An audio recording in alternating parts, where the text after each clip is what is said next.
NATO leaders are meeting in Lithuania today for a historic summit where they are expected to lay out a path for Ukraine to join the alliance without a clear time frame. Leaders started arriving for the two-day summit, which opened with fresh momentum after Hungary said that its ratification of Sweden's NATO bid is now only a technical question. This after Turkey said that it would allow the Nordic country to join after months of blocking the accession. If finalized, Sweden would become the alliance's 32nd member. Speaking at a forum just hours before the official start of the summit, NATO Secretary General Jens Stoltenberg welcomed Turkey's decision to forward Sweden's accession bid to its parliament for ratification. This summit is an historic summit because we have already made an agreement that ensures that Sweden will become a full-fledged member of the alliance. And this is good for Sweden, it is good for Turkey, it's good for the whole NATO alliance, and not least it's good for the Baltic region, for Lithuania and the other countries in this region. DW's Bernd Riegert has an outlook of what else will be on the summit's agenda. After this Sweden drama is now resolved, the summit will focus on Ukraine. Ukraine is also asking for membership to become the 33rd member of NATO because Ukraine, attacked by Russia, is seeking more protection and more help from NATO. But the summit will only deliver some political assurances for President Zelensky, who will come here to Vilnius. The path to membership is still very much down the road because all members agree that a country during a war cannot join NATO. And the other big topic is actually the defense of NATO itself. They want to deter Russia by drawing up the first comprehensive defense plan after the end of the Cold War.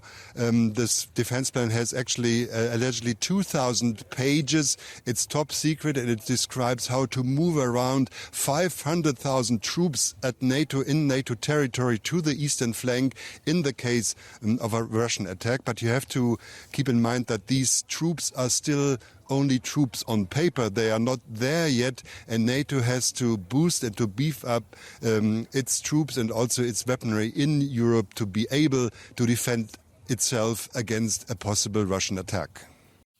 And as Bernd Riegert just told us, Ukraine is keen to follow Sweden into NATO, but that prospect is significantly tougher for a country at war. Despite that, Ukraine is calling for the alliance to show it a clearer, more unequivocal path to membership. So what assurances or otherwise can it expect to hear at the NATO summit beginning today? Here's more. Since Russia's full-scale invasion last year, Ukraine's Deputy Prime Minister Olha Stefanishyna has been making regular trips to Brussels, lobbying hard to convince officials here to give her country a path toward NATO membership. I'm literally coming to you from the country in war with two of my children remaining in Kiev while I'm here in Brussels. We are standing and advocating for the momentum this decision should be taken, and this momentum is now. Ukraine says it's already fighting with all kinds of Western-made weapons, and they have proven themselves as the first line of defense for Europe. And they have been waiting for NATO's door to open for many years. In 2008, during their summit in Bucharest, Romania, NATO leaders promised Ukraine would become a member of the alliance.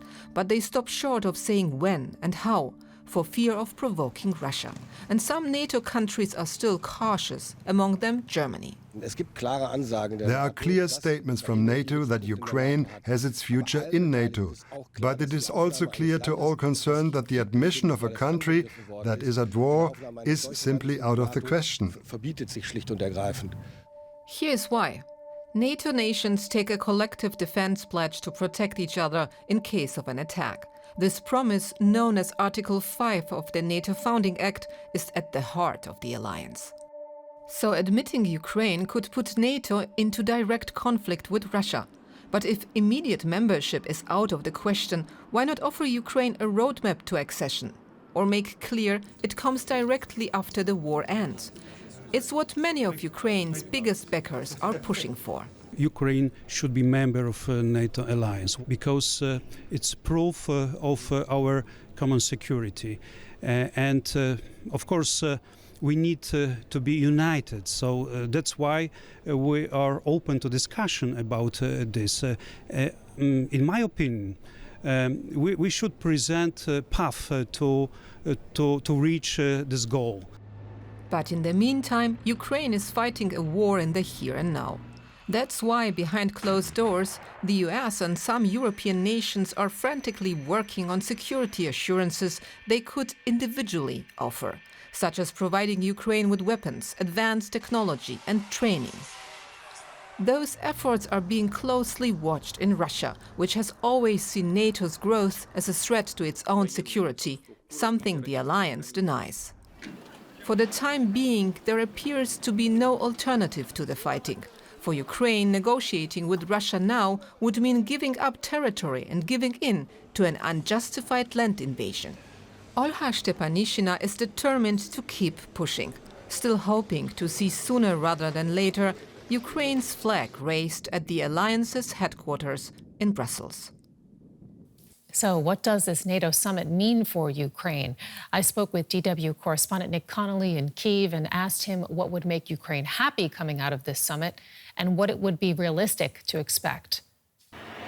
I think, Sarah, that no one here really expects membership during the active phase of this war. I think that was clear in advance, but I think the real concern is how long does it take once the battlefields have gone quiet?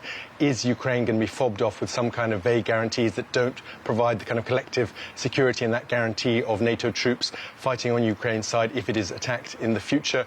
Or is it going to get just kind of promises of training and equipment? So that's the kind of question, how long after the war ends? Is it going to be a quick question of a few months, as has been the case for Sweden and Finland, or is it going to be something that takes significantly longer? And I think there's real worry here that once the kind of active fighting is over, that the kind of solidarity and support for Ukraine will die down and that it will be easier for these things to be delayed and kind of made lengthier. We still don't even know if Volodymyr Zelensky is going to turn up in Vilnius. He's said running into this summit that he's not willing to turn up just for the polite kind of handshakes and the photo ops. He's only going to go if he thinks that Ukraine is really going to get something significant.